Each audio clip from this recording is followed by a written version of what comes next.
நாதர் முருகப்பெருமான்கிட்ட முத்தை வாங்கணும்னு ஆசைப்பட்டு விட்டார். என்ன வாங்கணும்னு ஆசைப்பட்டார்?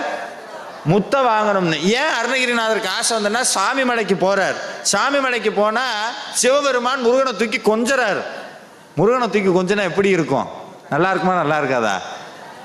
ஒன்று சொல்லட்டுமா, நீங்க அப்படி கொஞ்சணும்னு ஆசைப்பட்டீங்கன்னா நம்ம குழந்தைய விட மோசமா செல்லம் கொண்டாடிட்டு வந்துடுவார்.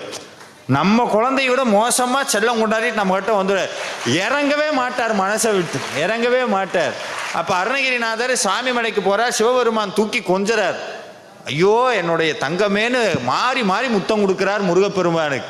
கையெல்லாம் செவந்து இருக்குது, செக்கச்சவையேன்னு இருக்குது குழந்தை. சின்னஞ்சிறு பிள்ளை, செங்கோட்டு பிள்ளை, வள்ளிக்கு வாய்த்த மாப்பிள்ளைன்னு கொஞ்சறார். அப்படியே அருணகிரிநாதர் ஓரமா நின்று பார்த்தார்.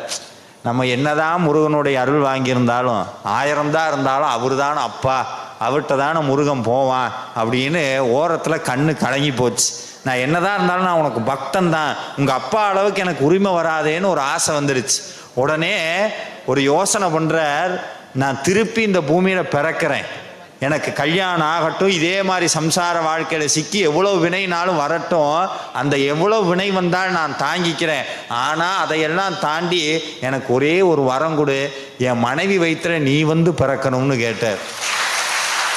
சாமி கேட்டார், எதுக்கு உனக்கு நான் வந்து பிறக்கணும்னு முருகன் கேட்டார். இல்லை, உங்கள் அப்பா சிவபெருமான் தூக்கி தூக்கி முத்தம் கொடுக்கறத பார்த்தா எனக்கு ஆசையாக இருக்கு. சாமி சொல்றார், மணிவாயின் முத்தி தர வேணும். எப்படி? மணிவாயின் முத்தி தர வேணும், அவ்வளோதான் ஆசை, இப்பவே கொடுக்குறேன்னு அருணகிரிநாதருக்கு முத்தம் கொடுத்தார் முருகப்பெருமான். இதில்